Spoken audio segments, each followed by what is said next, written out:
우리 다 같이 평화 인사를 나누면서 예배를 드리도록 하겠습니다.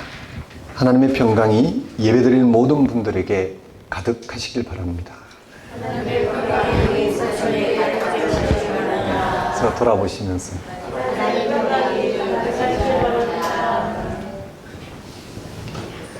오늘은 오순절 성령 강림절 후 두 번째 주일입니다.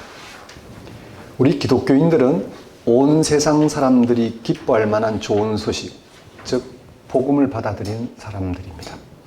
그 복음은 다름이 아니라 하나님 그 자체입니다. 하나님을 알고 경험하는 것입니다. 예수께서는 공생의 첫 마디로 하나님 나라가 가까이 왔다고 선포하셨습니다. 하나님 나라가 곧 하나님입니다. 하나님 경험이 핵심이기에 그 하나님 나라를 향해서 삶의 방향을 바꾸라고 말씀하신 것입니다. 당신이 먼저, 예수님 자신이 먼저 그 하나님 나라에 자기의 인생 전체를 걸었습니다. 하나님 또는 하나님 나라는 하나님의 통치이고 다스림이며 하나님의 사랑이고 그분의 능력입니다. 그것은 돈이 많거나 공부를 많이 해야만 받을 수 있는 게 아닙니다. 세상이 요구하는 자격 조건과 아무런 상관이 없습니다. 이 하나님 경험은 고난과 죽음이 극복되는 생명 충만입니다. 그러니 모든 사람에게 복음입니다. 성경은 예수 그리스도를 통해서 모든 사람에게 이런 기쁨 충만한 삶이 보장된다고 선포했습니다.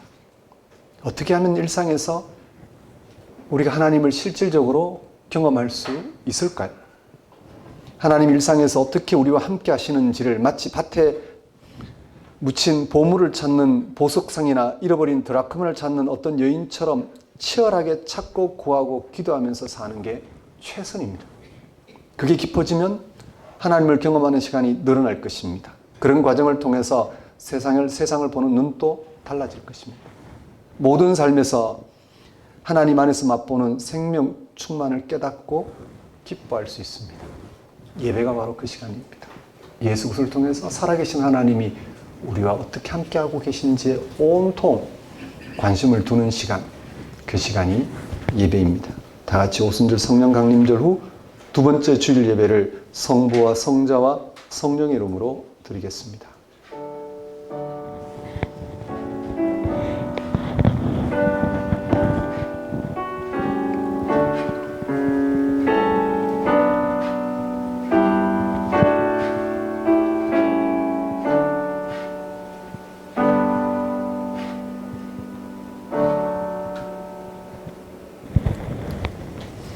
여호와는 은혜로우시며 긍휼이 많으시며 노하기를 더디하시며 인자심이 크시도다. 여호와께서는 모든 것을 선대하시며 그 지으신 모든 것에 긍휼을 베푸시는도다. 여호와여 주께서 지으신 모든 것이 주께 감사하며 주의 성도들이 주를 송축하리이다. 그들이 주의 나라의 영광을 말하며 주의 업적을 일러서 주의 업적과 주의 나라의 위엄 있는 영광을 인생들에게 알게 하리이다. 주의 나라는 영원한 나라이니 주의 통치는 대대에 이르리이다. 여호와께서는 모든 넘어지는 자들을 붙드시며 비굴한 자들을 일으키시는도다. 모든 사람의 눈이 주를 앙망하오니 주는 때를 따라 그들에게 먹을 것을 주시며 손을 펴사 모든 생물의 소원을 만족하게 하시나이다. 여호와께서는 그 모든 행위에 의로우시며 그 모든 일에 은혜로우시도다. 여호와께서는 자기에게 간구하는 모든 자 곧 진실하게 간구하는 모든 자에게 가까이 하시는도다. 그는 자기를 경외하는 자들의 소원을 이루시며 또 그들의 부르짖음을 들으사 구원하시리로다. 하나님 아버지, 창조와 부활의 신비 앞에서 하나님이 참으로 의로우시고 선하시다는 사실을 깨닫고 그 하나님을 찾고 경험함으로 세상을 전적으로 새롭게 경험하며 살아가게 하신 하나님 아버지를 이 시간 찬양합니다. 예수 그리스도 안에서 죄와 죽음에서 벗어나 영원한 생명의 충만을 누리도록 성령으로 역사하시는 하나님 아버지의 크신 은혜를 이 시간 고백합니다. 예수 그리스도에게 일어난 부활 생명이 약속으로 주어졌다는 사실을 믿음으로 지금 살아있는 동안에 이미 하나님께서 얼마나 의로우시고 선하신 존재인지를 실감하게 하신 하나님 아버지를 이 시간 경배합니다. 하나님 아버지, 예수님과 연합하여 예수님 안에서 드러난 하나님 은혜를 헤아리고 그 은혜를 삶의 토대로 삼게 하소서. 한 주간 예수님 안에서 새롭게 시작한 삶을 알아보고 거기에 삶의 토대를 둔 성숙한 삶을 살게 하소서. 무엇보다 그런 삶이 완성될 순간을 기다리는 거룩한 소망으로 세상을 향한 고유한 소명을 감당하는 삶을 살게 하소서. 예수님의 이름으로 기도드립니다. 다 같이 경배의 찬송 14장 찬양 드리겠습니다.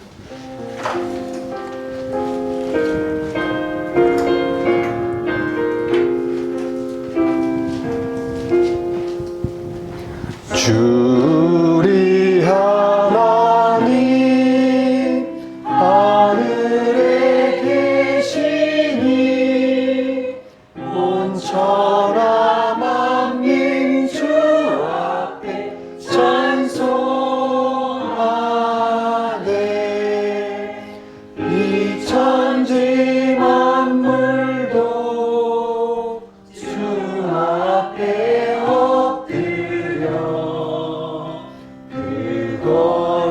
거룩하신 이름을 늘 높이네. 주 언약하신 것 끝까지 지키니 저 하늘 나라 향하여 복하리라. 주 얼굴 배울 때 내 마음이 기쁘고 영원히 주의 영광을 찬양하리. 왕의 왕 되신 주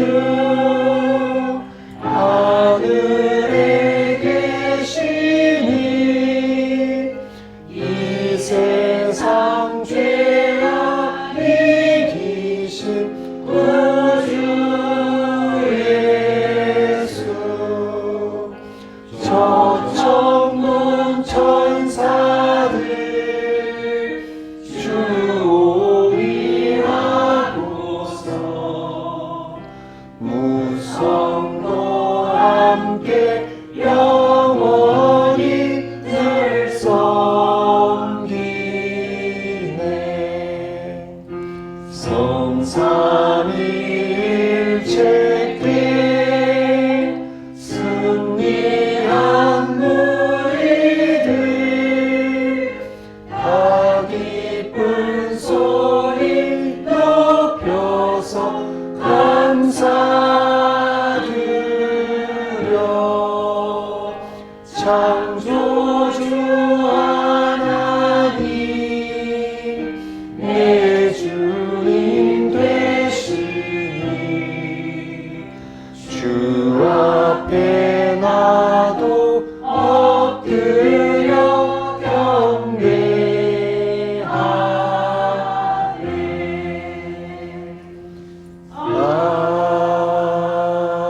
아멘. 다 같이 사도신경으로 신앙 고백하시겠습니다. 나는 전능하신 아버지 하나님 천지의 창조주를 믿습니다. 나는 그의 유일하신 아들 우리 주 예수 그리스도를 믿습니다. 그는 성령으로 잉태되어 동정녀 마리아에게서 나시고 본디오 빌라도에게 고난을 받아 십자가에 못 박혀 죽으시고 장사된 지 사흘 만에 죽은 자 가운데서 다시 살아나셨으며 하늘에 오르시어 전능하신 아버지 하나님 우편에 앉아 계시다가 거기로부터 살아있는 자와 죽은 자를 심판하러 오십니다. 나는 성령을 믿으며 거룩한 공교회와 성도의 교제와 죄를 용서받는 것과 몸의 부활과 영생을 믿습니다. 이 시간은 참회의 시간입니다.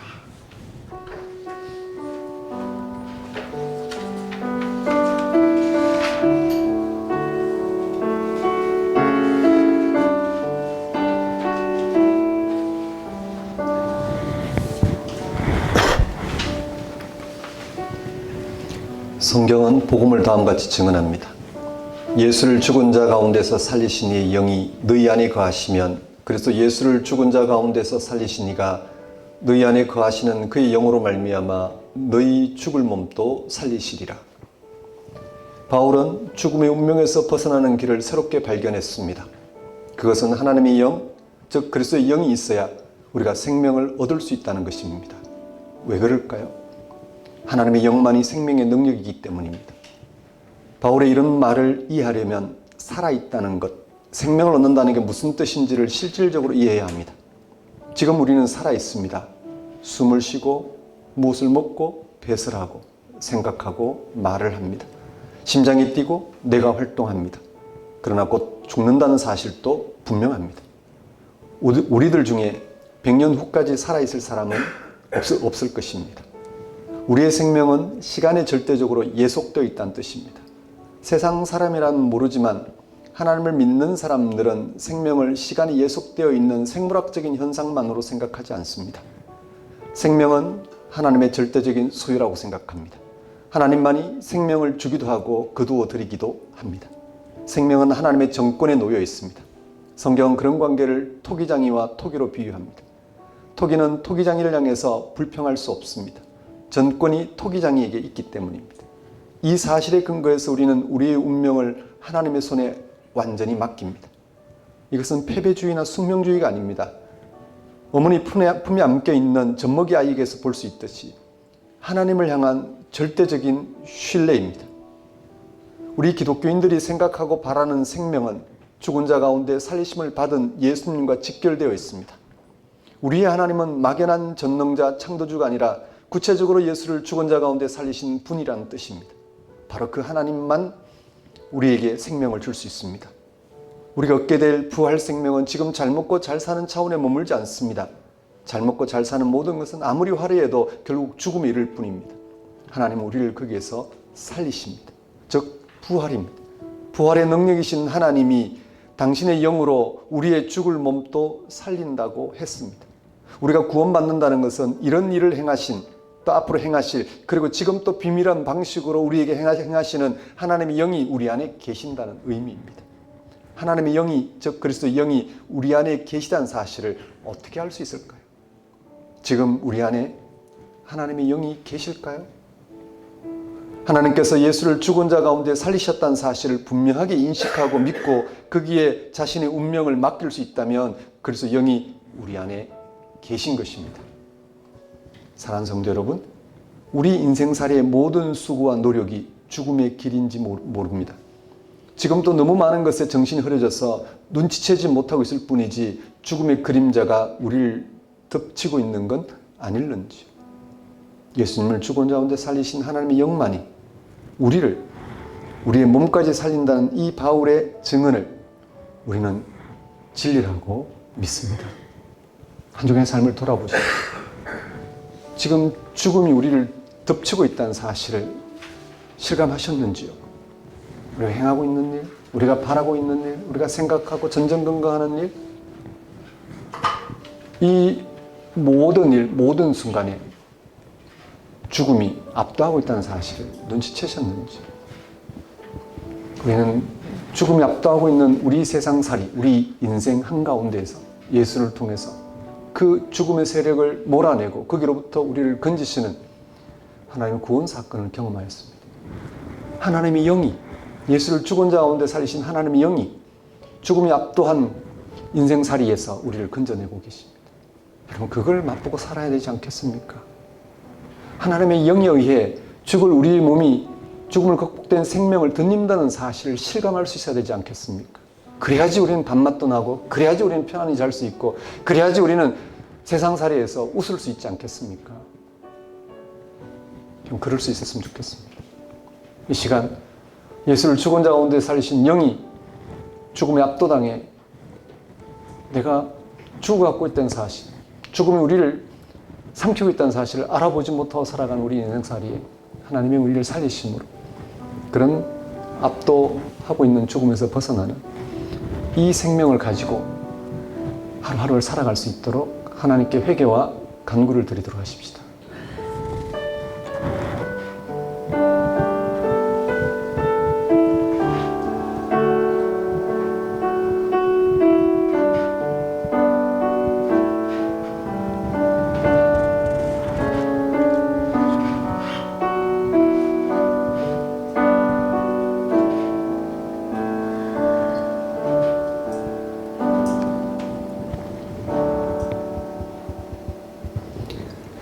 하나님 아버지, 우리가 이처럼 전전긍긍하고 수고하고 노력한 인생이 결국 죽음에 내어주는, 아니 죽음에 압도당한 그런 인생살이라는 것을 깨닫게 하옵시고, 예수를 죽은 자 가운데 살리신 하나님의 영이 그런 죽음에 압도당하고 있는 우리 인생을 그 죽음에서 건져내는 이 은혜를 오늘도 알아보고, 이 한 주간 또 하나님의 영이 함께하는 삶을 우리가 세밀하게 살피고 받아들임으로써 우리의 영혼이 죽을 우리의 육신이 소생하는 이 기쁨으로 새날을 맞이하듯 그렇게 한 날 한 날 살아갈 수 있도록 인도하여 주옵소서. 예수님 이름으로 기도드립니다. 같이 영광송 2장 찬양 드리겠습니다.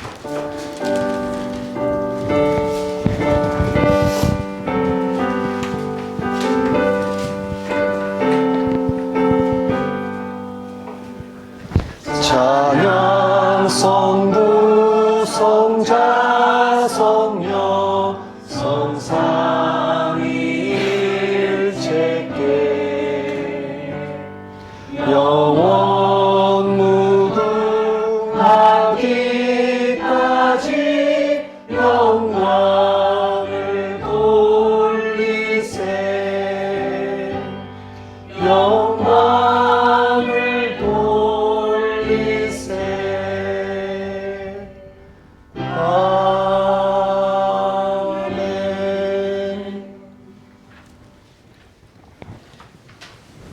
이 시간은 봉헌 시간입니다. 봉헌 찬송 76장 찬양 드리면서 준비한 예물 하나님께 봉헌하도록 하겠습니다.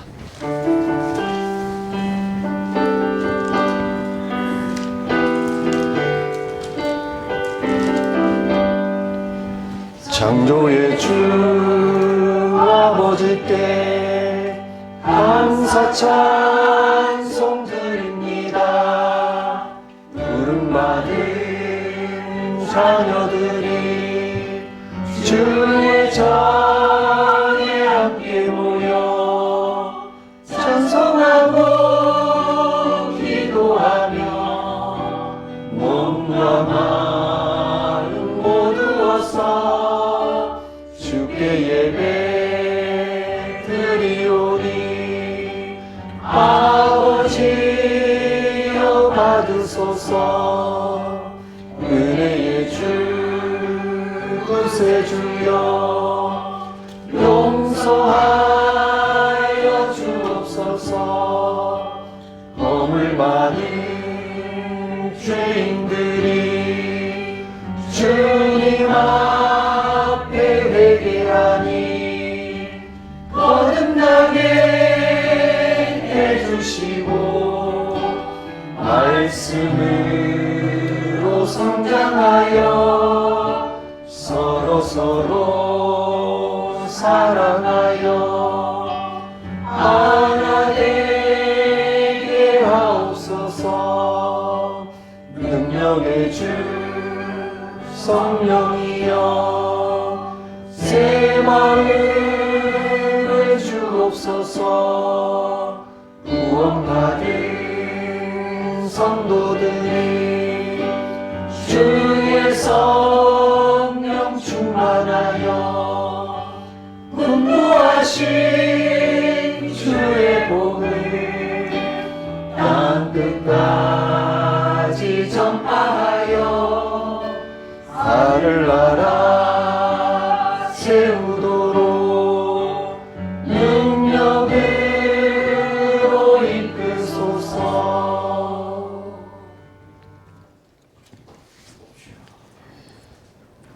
예수께서 말씀하셨습니다. 나는 부활이요 생명이니 나를 믿는 자는 죽어도 살겠고 무릇 살아서 나를 믿는 자는 영원히 죽지 아니하리니. 주님, 우리는 예수님을 부활이시며 생명이시라고 믿습니다. 죽은 자로부터 3일 만에 부활하신 예수님만이 생명의 주이십니다. 부활만이 참된 생명이듯이 예수님만이 참된 생명이십니다. 우리가 이 세상에서 경험하는 모든 것은 결국 죽음으로 끝납니다. 모든 관계는 끝납니다. 우리의 모든 정치적 업적과 도덕적 업적과 학문적 업적도 시간과 더불어 아침 이슬처럼 흔적도 없이 사라집니다. 그 모든 것은 우리가 거기에 열정을 기울이면 기울일수록 우리를 더욱더 깊은 허무에 빠지게 할 뿐입니다. 주님, 우리는 부활이요 생명이신 예수님을 믿는 자는 영생을 얻는다고 믿습니다. 부활은 곧 영생입니다. 그렇습니다. 예수님에게 일어난 부활은 그를 믿는 모든 이들에게 주어진 영생의 단초입니다. 이 사실을 알고 믿게 하신 하나님께 우리가 어찌 감사 영광을 드리지 않을 수 있겠습니까? 하나님 아버지, 이러한 하나님의 다스림 가운데 살아가게 하시는 하나님의 은혜를 이 시간 고백합니다. 우리의 모든 필요를 채우신 하나님께 감사와 영광을 돌리는 것은 우리의 마땅히 행할 바이며 또한 지극한 기쁨임을 알고 하나님 앞에 들고 나온 우리의 예물과 헌신을 받아주소서. 우리로 생명의 주 앞에, 그 신비 앞에, 그 약속과 미래 앞에 다만 순종하는 삶을 살게 하소서. 예수님 이름으로 기도드립니다. 교회 소식을 전하겠습니다. 작은 교회 여러분 안녕하십니까? 현재 우리는 작은 교회로 살아가고 있습니다. 작은 교회는 복음을 통해 우리를 만나주시는 그 하나님과 관계를 맺고 그 하나님과의 관계를 깊이 하고자 하는 신앙인들을 가리킵니다. 그래서 우리는 복음을 전하고 있는 성경에 집중합니다. 성경이 왜 복음인지, 성경이 왜 하나님의 말씀인지를 확인하고 그렇게 하나님과의 관계를 맺고 하나님과의 이 관계의 깊이에서 오는 생명 충만함을 맛보고 살고자 합니다. 그래서 작은 교회가 다음 세대와도 소통하며 하나님이 살아계시다는 사실, 그 하나님이 어떤 분인지, 그 하나님 앞에 우리의 태도가 어때야 되는지, 그리고 하나님과 관계를 맺었을 때 우리의 삶은 세상에서 분명히 세상 사람과 똑같은 육신의 삶을 살아야 되지만 왜 해를 당하지 않는지, 왜 죽음이 우리의 육신의 삶을 완전히 끝장내지 못하는지, 우리는 하나님 안에서 그렇게 함께 헤아리고 살아가고자 합니다. 이렇게 작은 교회가 복음을 맛보고 또 다음 세대와 잘 소통하는 그런 신앙 여정으로서 작은 교회의 신앙을 한 분 한 분 맛보시고 감당해 주셨으면 좋겠습니다. 작은 교회 예배 안내입니다. 1부 주일 예배, 지금 드리고 있는 주일 오전 10시 작은 교회 예배입니다. 2부 주일 예배, 작은 교회 함께하는 다음 세대 예배입니다. 주일 오후 12시인데 다음 주에 있습니다. 6월 4주간 예배 및 성경부 안내입니다. 오늘 6월 첫 주입니다. 다음 주까지 첫째, 둘째 주 구리시 갈매동 캐릭터 브릿지에서 예배 드립니다. 그리고 셋째 주는 노원구 근영백화점입니다. 넷째 주 다시 구리시 갈매동 캐릭터 브릿지에서 예배 드립니다. 다음 세대 예배는 다음 주에 있습니다. 둘째 주에 있고요. 조금 후에 다시 공지하도록 하겠습니다. 성경 공부는 6월 첫 주, 둘째 주, 셋째 주, 오늘 주일 성경 공부를 비롯해서 3주 연속 공부하도록 하겠습니다. 그리고 작은 교회 성경 공부 사도신경 해설이 개설되었습니다. 시간은 매주 토요일 저녁 8시이고요. 시작일은 다음 주, 오는 주죠. 이번 주 6월 13일 토요일 시작합니다. 강사는 박종진 목사이고요. 대상은 작은 교회입니다. 신청은 각자 소속된 단톡이나 개인톡 제게 주시면 되겠습니다. 그 다음 8번째 시즌 신앙탐구 안내입니다. 성경은 어떤 책인가? 라는 주제로 신앙탐구를 합니다. 우리는 성경에 관하여 우리가 알고 있다고 하지만 실제 우리는 성경을 잘 모릅니다. 그래서 우리 신앙이 영적으로 많이 방황을 할 수밖에 없었습니다. 그래서 성경의 외적 요소 말고 내적 요소, 즉 성경 텍스트를 읽어가면서 성경이 왜 하나님 말씀인지, 성경이 하나님 말씀이라면 하나님과 만나야 되잖아요. 하나님 없이 하나님 말씀이라 할 수 없어요. 하나님 그 자체를 우리에게 전하여 그 하나님께 알맞은 태도를 통해 하나님과의 관계를 맺게 하는 게 하나님 말씀이기 때문에 그 성경이 왜 하나님 말씀인지를 우리가 탐구해가는 과정이, 거기에서 작은 교회는 작은 교회대로 하나님을 더 실감할 거고, 다음 세대는 하나님 이렇게 살아계시고 또 우리의 삶을 구체적으로 도우시고 인도하시고 온전하게 하시구나라는 사실을 엿보게 되는 그런 과정으로 하게 됩니다. 어제 그제 첫 가이드 공부를 했습니다. 오는 금요일 12일이죠. 또 오후 10시에 두 번째 가이드 공부가 있습니다. 창세기부터 계시록까지 할 수만 있으면 본문을 읽어가되 본문 읽다 보면 단절이 오죠. 갑자기 족보가 나오고 갑자기 막 이상한 내용들이 나와요. 마치 길을 가는데 요철이 나오기도 하고 다리가 끊어진 게 나오기도 하고 갑자기 나무가 태풍에 의해서 쓰러져서 갈 수 없는 것 같이 나오고 또 여러 갈래 길인데 어떤 게 바르게 가는 길인지 잘 모를 때가 있어요. 이제 그걸 해결하고 성경이 하나님 말씀이 되는 차원을 드러내어 그렇게 함께 소통하고자 그렇게 준비하고 있습니다. 필요한 분들에게 가이드 외에도 필요한 분들에게 또 함께 나누도록 그렇게 하겠습니다. 5월 재정보고입니다. 수입은 11조 감사원금, 외부원금 포함해서 579만 원입니다. 지출 1번 항목, 2번 항목 해서 약 500여만 원이고 잔액은 80여만 원입니다. 작은 교회 사역에 각자의 분량대로 헌신해 주시면 감사드립니다. 정말 작은 교회 넘치게 이런 마음을 다해서 헌신하는 것 정말 하나님 은혜라고 생각합니다. 작은 교회가 복음 사역을 잘 감당하는데 잘 사용되도록 그렇게 하겠습니다. 기도하겠습니다. 하나님 아버지, 작은 교회가 복음에 집중할 수 있도록 언제나 하나님의 돌보심 가운데 작은 교회 사역이 펼쳐지도록 인도해 주시니 정말 작은 교회의 부족함을 하나님 안에서 충만하게 헤아리고 하나님이 공급하시는 부분으로 감당할 수 있도록 하나님께 집중하는 그런 작은 교회의 여정이 될 수 있도록 인도하여 주옵소서. 지난 한 달 또 하나님 안에서 살아낸 이 삶을 무엇으로 표현할 길이 없어 저희들이 할 수 있는 부분으로 하고 있사오니 하나님 받아주옵시고 또 한 달 하나님께 집중하는 삶을 통해 그 인생이 풍성한 은혜를 누릴 수 있도록 역사해 주옵소서. 예수님 이름으로 기도드립니다. 오늘 우리에게 주신 하나님 말씀 보겠습니다.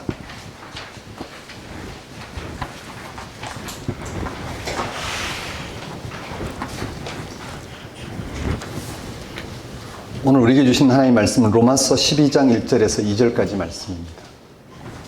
로마서 12장 1절에서 2절까지 말씀 제가 받들어 봉독하겠습니다. 그러므로 형제들아, 내가 하나님의 모든 자비하심으로 너희를 권하노니 너희 몸을 하나님이 기뻐하시는 거룩한 산 제물로 드리라. 이는 너희가 드릴 영적 예배니라. 너희는 이 세대를 본받지 말고 오직 마음을 새롭게 함으로 변화를 받아 하나님의 선하시고 기뻐하시고 온전하신 뜻이 무엇인지 분별하도록 하라. 하나님 아버지, 이 시간 선포되는 말씀을 통하여 복음에 일치한 우리의 삶이 어떠한지를 깊이 있게 헤아리고 그 가운데 살아갈 수 있도록 인도하여 주옵소서. 예수님 이름으로 기도드립니다. 네, 오늘 설교 본문은 로마서 12장 1절에서 2절까지 말씀이고 제목은 기독교인의 고유한 삶입니다. 우리 기독교인의 삶은 고유한 특징이 있습니다. 그게 어떤 것일까요? 어떤 사람은 기도로 각종 삶의 문제를 해결하는 기도의 능력을 내세우기도 합니다. 또 어떤 사람은 주일을 구별하여 예배드리는 삶이라고 합니다. 주일 성수가 기독교인의 특별한 삶이라고 하는 것입니다. 또 어떤 사람은 술, 담배, 도박 같은 것을 하지 않고 성경 말씀대로 사는 경건한 삶을 말합니다. 또 어떤 이들은 하나님의 도움으로 세상에서 성공하는 삶을 말합니다.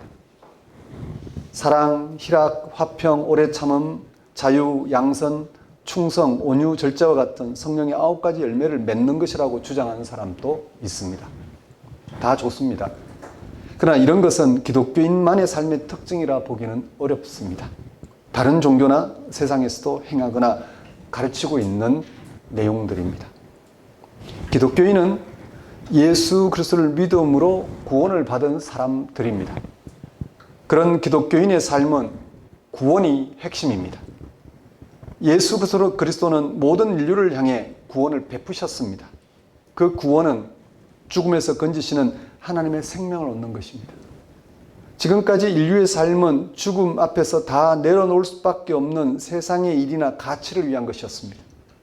그런 삶의 결국은 죽음입니다. 여기는 누구도 예외가 없습니다. 그런 세상에 죽음이 지배하는 세상에 예수 그리스도가 오셔서 죽음에서 건지시는 하나님의 생명을 나타내셨습니다. 이 사건 이후로 이제 인류는 예수 그리스도 안에서 하나님의 생명과 연결되어 죽음이 극복되는 삶을 바라고 살게 된 것입니다. 그런 삶을 먼저 받아들이고 살아가는 사람들이 바로 우리 기독교인들입니다. 그렇다면 우리 기독교인의 삶의 특징은 죽음이 극복되는 생명을 사는 것입니다. 그게 어떤 것일까요? 그게 어떻게 가능한 것일까? 초기 기독교에서 구원받은 기독교인의 삶을 위한 다양한 요구가 있었습니다. 그 중에 가장 거센 요구는 주로 유대교 바리새파 출신 기독교인들의 것이었습니다. 이들은 유대인의 관점에서 이방 출신 기독교인들이 특별한 규범에 따라 구원받은 백성답게 살아가야 한다고 주장한 것입니다. 그 특별한 규범은 유대인의 신앙을 규정하던 율법입니다. 특히 이들은 사도 바울이 복음을 강조한 나머지 이방인 기독교인들이 방종에 가까운 삶을 살고 있다고 주장했습니다. 바울이 복음을 지나치게 강조한 나머지 이방인들이 다시 불의한 세속적인 삶을 계속 살고 있다고 주장했습니다. 이에 대해 바울은 복음 외에 다른 어떤 것도 기독교인의 삶을 대신할 수 없다는 사실을 밝히기 위해 로마서에서 복음 그 자체를 해명합니다. 바울은 로마서 1장에서 11장까지 오늘 본문 앞부분까지 구원에 이르게 하는 복음이 무엇인지를 밝힙니다. 그런 후에 오늘 본문부터 로마서 12장 이하에서 오직 그 복음에 일치하는 삶만이 복음이 요구하는 삶을 살 수 있고 그런 삶의 특징을 제시합니다. 바울은 복음에 일치하는 삶만이 복음을 모르는 세상에서 하나님의 생명을 얻는 삶을 드러내며 또한 마땅히 드러내는 삶을 살 수 있다는 사실을 설명합니다. 그렇지 않은 복음을 바울은 알지 못하며 그렇지 않은 복음을 바울은 결코 인정할 수 없다고 합니다. 오늘 설교 본문은 바울이 전한 복음만이, 바울이 전하고 있는 복음만이 그것에 합당한 삶을 살게 하고 그런 삶의 특징이 어떤 것인지를 해명하는 서론에 해당하는 구절입니다. 사도 바울은 설교 본문에서 다음과 같이 전합니다. 12장 1절 전반절입니다. 그러므로 형제들아 내가 하나님의 모든 자비하심으로 너희를 권하노니. 사도 바울은 하나님의 모든 자비하심으로 권한다고 합니다. 기독교인이 어떻게 살아야 될지를 권한다는 말입니다. 하나님의 자비하심은 하나님께서 예수를 통하여 죽음에서 건지시는 하나님의 생명을 얻게 하신 사건을 말합니다. 그것은 값없이 은혜로 주어진 사건입니다. 즉 복음입니다. 그렇다면 바울이 하나님의 모든 자비하심으로 권한다고 한 것은 복음에 근거한 기독교인의 삶이 어떠해야 하는지를 권면하겠다라는 것입니다. 이는 기독교인의 삶이 복음 외에 다른 어떤 요구가 필요 없다는 사실을 전제하는 것입니다. 이어지는 12장 1절 후반절 보십시오. 바울은 이렇게 전합니다. 너희 몸을 하나님이 기뻐하시는 거룩한 산 제물로 드리라. 이는 너희가 드릴 영적 예배니라.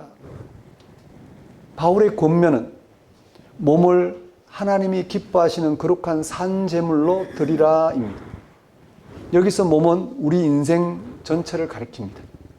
바울은 기독교인의 고유한 삶은 그의 인생 전체를 가리키는 몸을 하나님께 산 제물로 드릴 때 가능하다고 합니다. 그것도 하나님이 기뻐하시고 거룩한 방식으로 말입니다.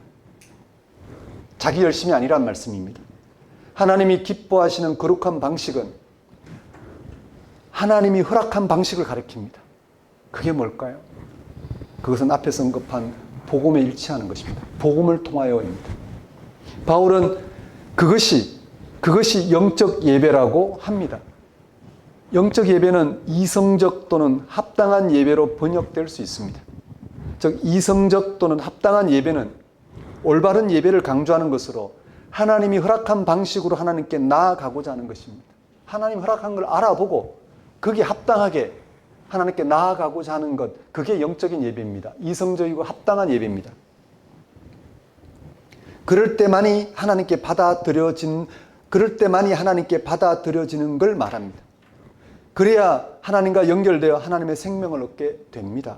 그러니까 기독교인은 자기의 삶 전체를 하나님이 기뻐하시는 방식대로, 하나님이 허락하신 방식대로, 하나님이 예수를 통해서 나타내신 방식대로 자신을 제물로 드릴 때 하나님과 연결되어 생명 얻는 고유한 삶이 가능하다는 것입니다. 여기서 언급된 제물은 당시 하나님을 신앙하고 있는 유대교의 제사 행위와 관련이 있습니다. 제사는 하나님께 자신의 생명을 바침으로써 하나님과의 관계를 새롭게 하는 종교의식입니다. 실제로는 자기를 바칠 수 없으니 대신 동물을 잡아 바칩니다. 소, 양, 비둘기 등이 제물로 사용됩니다. 그런 제사 행위는 하나님께 근거하지 않은 자신의 죽은 삶을 하나님께 드림으로 하나님에 의해 살아있는 삶을 살고자 하는 고백입니다. 단절된 우리의 죽음을 고백하고 그런 죽은 우리를 하나님께 드림으로 하나님과 연결되어 이제 하나님 안에서 살아있는 삶을 살고자 하는 것, 그게 하나님께 가까이 나아가는 방식이고 그런 방식으로 하나님과 관계를 맺고 살아가고자 했던 것이 유대교의 제사 제도였습니다. 그런데 그들은 실제로 하나님과의 관계에서 자신들을 새롭게 하기보다 제물을 바치는 등 자신의 신앙 행위로 하나님으로부터 인정받을 수 있다고 생각했습니다. 더 나은 제물을 드리거나 더 많은 것을 드리는 것으로 하나님부터 인정받을 수 있다고 생각한 것입니다. 유대교의 모든 신앙 행위가 이같이 흘러갔습니다. 율법에 근거한 신앙 행위로 하나님과 사람들로부터 인정받는 것입니다. 율법은 죄로 인한 죽음으로부터 살아계신 하나님이 우리를 건지시고 살리신다는 사실에 일치하도록 가르쳐주고 있는 게 율법인데 그들은 그 사실 자체에 집중하지 못하고 그렇게 하나님과의 관계를 맺고자 했던 자기의 신앙 행위를 내세워 하나님이 다른 사람보다 자신을 더 인정해 줄 거란 이 율법주의에 떨어진 것입니다. 율법에 근거한 신앙 행위로 하나님과 사람들로부터 인정받는 것입니다. 또 당시 로마 사람들은 로마 제국이 제공하는 삶을 누리기 위해 황제에게 충성을 맹세했습니다. 그런 방식으로 그들은 생존을 보장받고 부와 쾌락을 누리고 사람들로부터 인정받는 삶을 살고자 하였습니다. 마치 오늘날 현대인들이 세상에서 인정받는 삶을 살고자 자기 인생을 거는 것과 같습니다. 그런데 바울은 기독교인의 삶은 자신을 하나님께 제물로 드리는 것이라고 합니다. 그것도 하나님이 기뻐하시는 거룩한 방식으로 말입니다. 우리가 하나님의 기뻐하시는 거룩한 제물이 된다는 것은 하나님께서 예수 그리스도를 통해서 베푸신 구원에 일치하는 삶을 가리킵니다. 예수 그리스도에 나타난 죽음에서 건지시는 하나님의 생명에 일치한 삶 말입니다. 우리는 죄로 인해 죽은 존재요, 죄로 인한 죽은 우리를 인정하지 않고는 하나님께 나아갈 길이 없고 죄로 인한 죽은 우리의 존재를 인정할 때 예수를 통해서 나타난 하나님의 영에 의해서 죄로 인한 죽은 우리를 살리시는 그 사건에 우리가 참여할 수 있다는 사실. 그래서 죄에 대해 죽고 하나님께 대해 사는 방식으로 우리는 하나님과의 관계를 맺고 살아갈 수 있다는 사실을 바울은 말하고 있는 것입니다. 그야말로 값없이 은혜로 구원, 생명을 베푸신 복음에 전적으로 의존하는 삶을 말합니다. 그것 외에 하나님께 인정받는 삶은 없습니다. 이렇게 복음 그 자체에 전적으로 의존함으로써 복음을 통해 하나님과의 관계를 맺음으로써 가능한 기독교인의 고유한 삶을 위해 바울은 다시 2절에서 다음과 같이 권면합니다. 2절 말씀을 보십시오. 너희는 이 세대를 본받지 말고 오직 마음을 새롭게 함으로 변화를 받아 하나님의 선하시고 기뻐하시고 온전하신 뜻이 무엇인지를 분별하도록 하라. 바울은 두 가지를 강조합니다. 먼저 기독교인은 이 세대를 본받지 말라고 합니다. 바울이 살던 세상은 로마 제국이 이끌어가고 있었습니다. 로마 제국은 강력한 군사력과 경제력으로 사람들의 삶을 보장하는 평화를 이루려고 했습니다. 로마 제국에 복종하는 사람들에게 일정한 평화 보장이 되기도 했습니다. 그러나 전체적으로는 폭력으로 사람들을 제물 삼아 이룬 거짓 평화였습니다. 그런 로마 제국이 요구하는 삶의 방향이 잘못되었기 때문에 본받지 말라는 것입니다. 예수님은 로마 제국에 의해 십자가에 처형당했습니다. 로마 제국이 예수님이 전하신 하나님의 구원을 크게 오해한 것입니다. 유대교 고위 권력층이 임박한 하나님 나라의 근거한 예수님의 가르침과 행위를 신성모독으로 오해한 것처럼 말입니다. 바울 당시 로마 제국은 모두 추종해야 될 시대 정신이었습니다. 그런 체제에 적응하는 것이야말로 출세의 지름길이요 성공의 지름길이었습니다. 오늘 우리가 살아가는 세상도 로마 체제와 다를 게 없습니다. 직설적으로 말하면 공부 잘하고 좋은 대학 나오고 좋은 직장에 들어가는 것에 집중하는 것이 바로 바울의 표현을 빌리면 이 세대를 본받는 것입니다. 바울은 그렇게 하지 말라고 했지만 우리는 바울의 가르침과는 반대로 삽니다. 현실에서는 이 세대를 본받지 않으면 생존할 수 없기 때문입니다. 이런 현실을 바울이 모르지 않습니다. 로마 체제를 완전히 부정하고 탈속하라는 말이 아닙니다. 로마 체제 안에서 살아갈 수밖에 없지만 거기에 생명을 걸어두지 말라는 뜻입니다. 세상의 요구를 따르지 않을 수 없지만 그러나 그 요구에 자기 생명을 걸어두지 말라는 것입니다. 그 다음 바울은 기독교인의 고유한 삶을 살아가려면 하나님의 뜻을 분별해야 된다고 권면합니다. 이것은 이 세대를 본받지 말라는 말과 연결되어 있습니다. 하나님을 믿는 사람들이라 하더라도 실제 삶에서는 대개 이 세대를 따라갑니다. 그러다 보니 하나님의 뜻이 무엇인지에 대해서는 마음을 접습니다. 아니면 자기가 선택한 삶을 통해 하나님의 뜻이 무엇인지 강제로 얻으려고 합니다. 우리는 일상에서 자신에게 어떤 것이 더 유리한지에 먼저 마음이 갑니다. 예를 들어서 국가 정책에 대하여 어떻게 하는 것이 하나님의 뜻인지 분별하기보다 당장 자기에게 유리한지 아닌지에 대해 판단합니다. 정치색이 그렇지 않나요? 지금 당장 우리에게 유리한 게 뭔가? 그걸 따지지 않나요? 가족이나 회사 동료와의 관계도 마찬가지입니다. 자기의 마음에 드는지 아닌지에 따라서 다르게 대합니다. 특히 돈이 걸린 일에 대해서는 이해 타산에 따라 움직입니다. 그렇게 하지 않으면 손해보거나 의미가 없다고 생각합니다. 그러다 보니 대다수 사람은 하나님의 뜻을 분별하려는 생각조차 하지 않고 삽니다. 그래서 열광적인 신앙 행태로 빠지든지 아니면 신앙을 냉소적으로 여긴 채 살아갑니다. 양쪽 모두에게 문제는 신앙과 삶이 따로따로입니다. 하나님 뜻을 분별하기보다 자기 뜻을 먼저 정해놓고 하나님이 그걸 인정해 달라고 떼를 쓰는 것과 같은 형국입니다. 기독교인들이 매사에 하나님의 뜻을 분별하고 살기 위해서는 일단 하나님의 뜻이 무엇인지를 분명히 알고 있어야 합니다. 그 하나님의 뜻이 바로 바울이 지금까지 로마서 1장에서 11장에 해명해온 복음입니다. 복음이 하나님의 뜻입니다. 예수를 통해서 생명을 얻는 것이 하나님의 뜻입니다. 그 생명을 얻는 방식으로 살아가는 것, 그것이 하나님의 유일한 뜻이요 그 안에서 하나님의 뜻이 분별이 됩니다. 예수를 통해서 하나님의 구원, 생명을 얻게 하는 복음 말입니다. 그 복음을 알아야 거기에 전적으로 의존하는 삶을 살고자 할 것입니다. 그런 삶을 통해 이 세대를 본받지 않고 하나님 뜻을 분별하여 그 뜻에 맞게 살아가는 것이 가능한 것입니다. 너희 몸을 하나님이 기뻐하시는 거룩한 산제물로 드리라는 바울의 권면대로 우리가 살아갈 수 있습니다. 복음을 알아야 됩니다. 그리고 복음이 어떤 능력인지 알아야 합니다. 복음 외에 어떤 것도 우리는 하나님과 관계를 맺고 살아갈 수 없다라는 것. 복음 외에 어떤 것도 기독교인의 고유한 삶을 살 수 없다는 것. 복음 외에 어떤 것도 자기 인생에 하나님의 뜻을 알아보고 그 뜻이 이루어지는 삶을 살 수 없다는 것입니다. 그래야지 복음에 일치하고자 할 거고 늘 일치하는 방식으로 살고자 할 것입니다. 그것이 하나님 뜻을 분별하는 길입니다.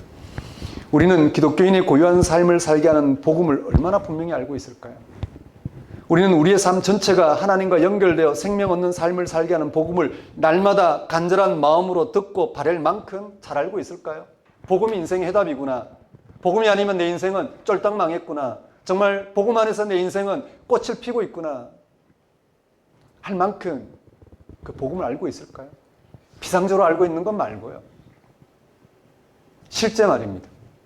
내 인생의 전부가 될 만한 사건으로서의 복음을 우리가 알고 있을까요? 바울이 로마서 시작 부분에서 복음의 실체를 다음같이 분명하게 제시했습니다. 로마서 1장 3절 4절 말씀은 이렇습니다. 그의 아들에 관하여 말하면 육신으로는 다윗의 혈통에서 나셨고 성결의 영으로는 죽은 자들 가운데 부활하사 능력으로 하나님의 아들로 선포되셨으니 곧 우리 주 예수 그리스도시니라. 여기서 핵심은 예수님이 죽은 자들 가운데서 부활하셨다는 사실입니다. 그 사건으로 하나님과 연결되어 생명을 얻게 하는 하나님의 아들이심이 드러났다는 말씀입니다. 이 사실에서만 기독교 신앙이 성립됩니다. 사도신경도 십자가에 못 박혀 죽은 예수가 장사된 지 사흘 만에 죽은 자 가운데 다시 살아나셨다는 사실을 분명하게 고백합니다. 예수님은 실제로 죽었습니다. 우리 인간이 피할 수 없는 죽음을 예수님이 또 당하셨습니다. 죽음은 우리에게 가장 절망적인 사건입니다. 우리가 바랄 수 있어야 하는 유일한 것은 죽음이 극복되는 것입니다. 우리가 기뻐해야 될 최고의 소식은 당연히 죽음이 극복되는 것입니다. 하지만 우리가 그렇게 하지 못하는 이유는 죽음이 이미 우리에게 절망적인 사건으로 자리하고 있기 때문입니다. 이미 죽음이 그렇게 그것을 바랄 수 없도록 우리를 이미 지배하고 있기 때문입니다. 절망적인 죽음으로 세상이 끝나야 하는 게 당연한 것이 되어버렸기 때문에 우리는 죽음이 극복되는 이 사건을 듣고도 맹숭맹숭합니다.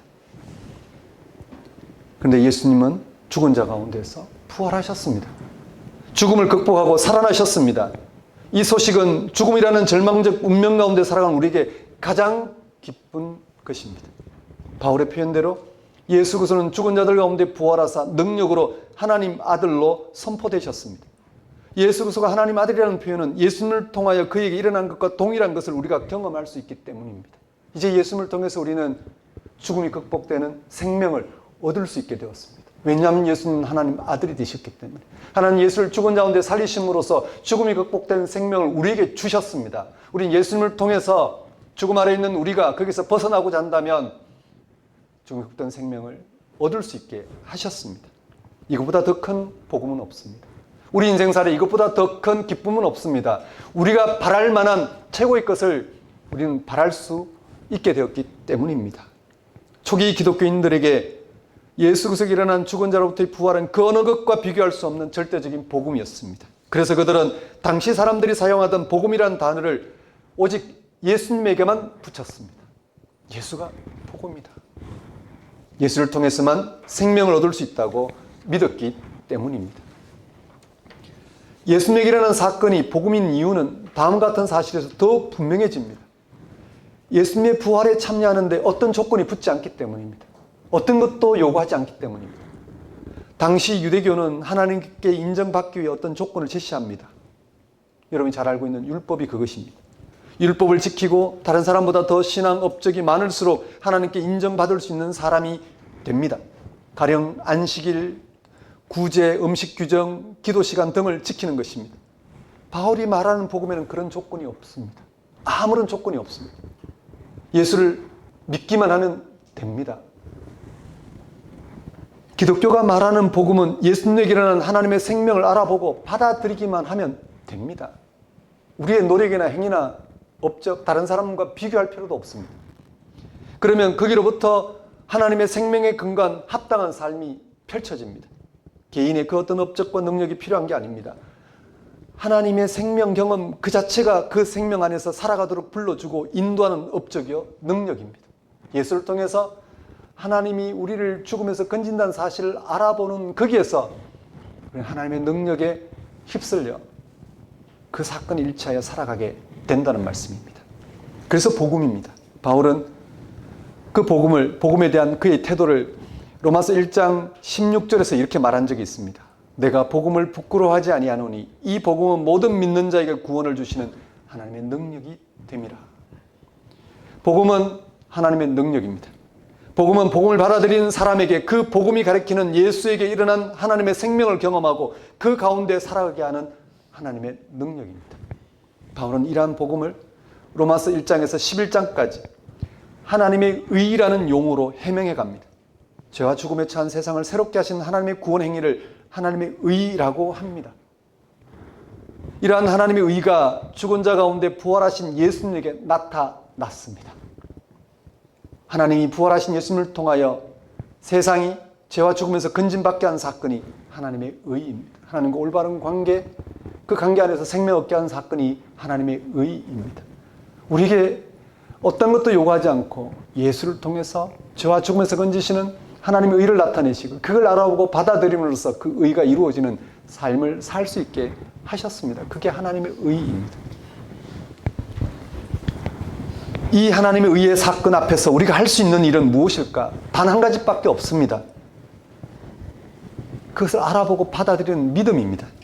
예수 그리스도의 운명에 나타난 하나님의 의를 알아보고 순종하고자, 하나님이 행하시는 일에 우리가 순종하고자 하는 믿음밖에 없습니다.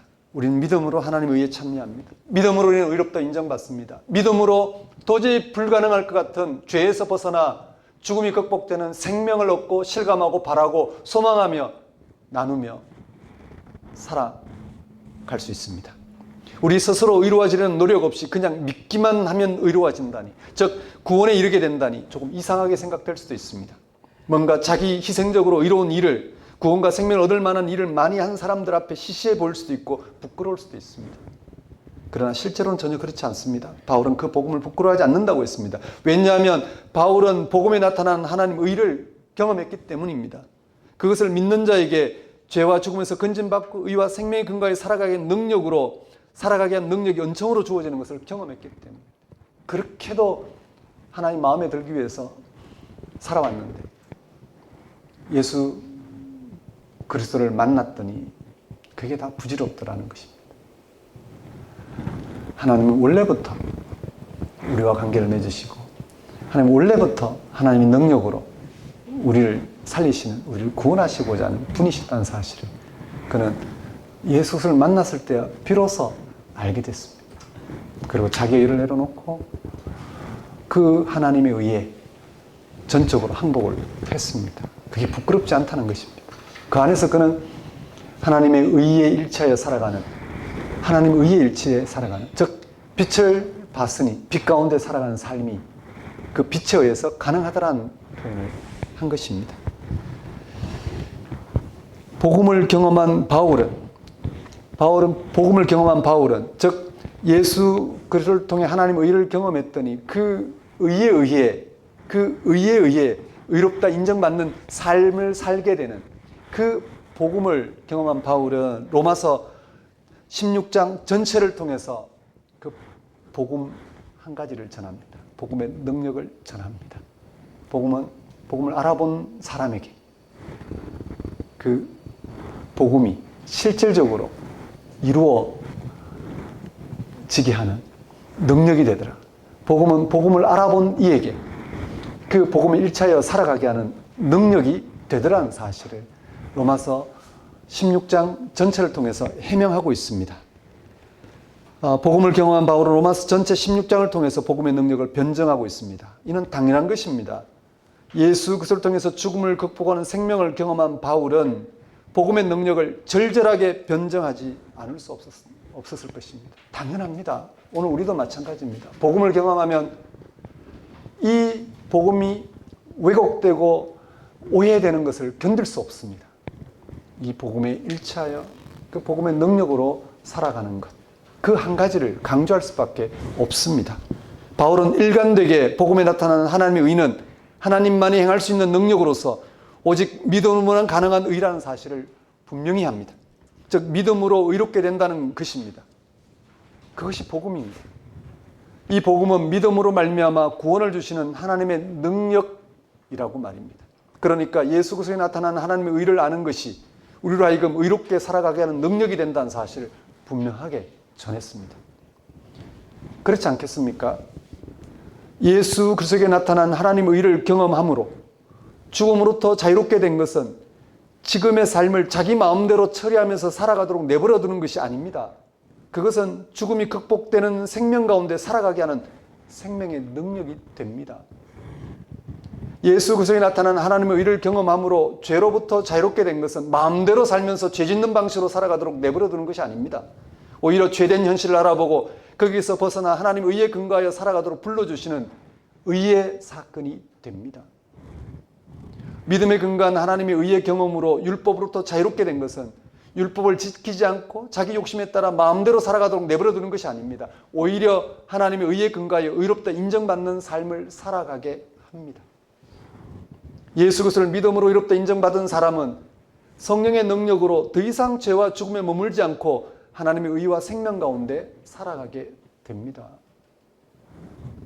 이렇게 바울이 전하는 복음은 하나님이 의롭다고 인정하는 삶으로 인도하는 하나님의 능력입니다. 아니, 복음만이 하나님의 의를 나타내며 살아가게 하는 능력입니다.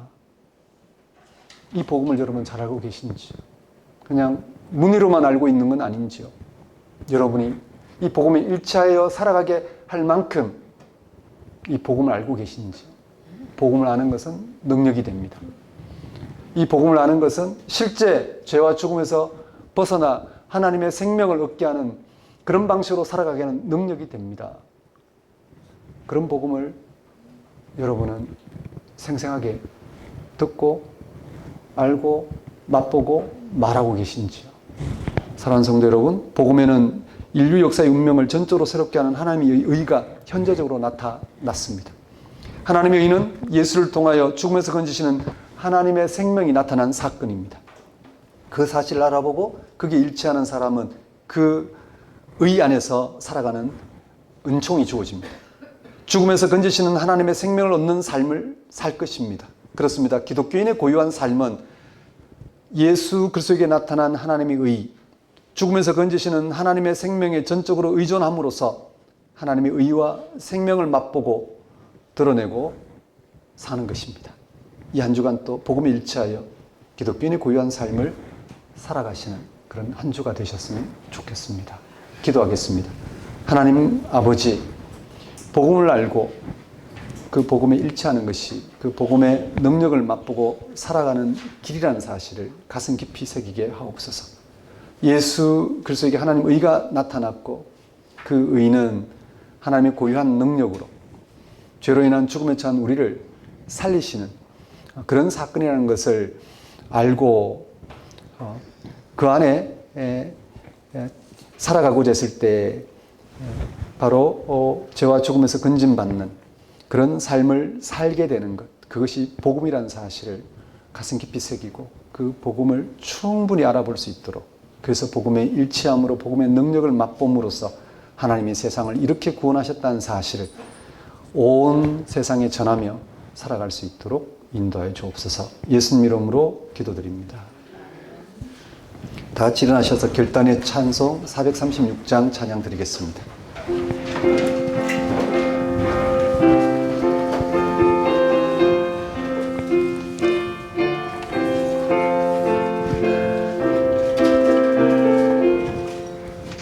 나 이제 주님의 새 생명 얻은 몸, 옛 것은 지나고 새 사람이로다. 그 생명 내 맘에 강같이 흐르고 그 사랑 내게서 애같이 빛난다. 영생을 누리며 주 안에 살리라. 오늘도 내일도 주 함께 살리라. 주 안에 감추인 새 생명 얻으니 이전에 줬던 것 이제는 값없다. 하늘의 은혜와 평화를 맛보니 찬송과 기도로 주 함께 살리라. 영생을 누리며 주 안에 살리라. 오늘도 내일도 주 함께 살리라. 산천도 초목도 새 것이 되었고 죄인도 원수도 친구로 변한다. 새 생명 얻은 자 영생을 누리니 주님을 모신 마음 새하늘이로다. 영생을 누리며 주 안에 살리라. 오늘도 내일도 주 함께 살리라.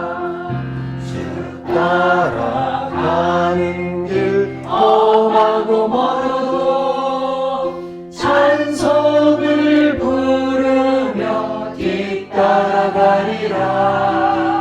나 주를 모시고 영원히 살리라. 날마다 섬기며 주 함께 살리라. 영생을 누리며 주 안에 살리라. 오늘도 내일도 주 함께 살리라. 기도하겠습니다. 이제는 우리 주 예수 그리스도의 은혜와 하나님의 무한하신 사랑과 성령님의 교통하심, 예수님에게 나타난 하나님의 의, 죽음에서 건지시는 하나님의 생명에 전적으로 의존함으로써 하나님의 의와 생명을 맛보며 드러내는 기독교인의 고요한 삶을 살아가고자 결단하는 주의 백성 위에 영원히 함께 하시기를 축원합니다.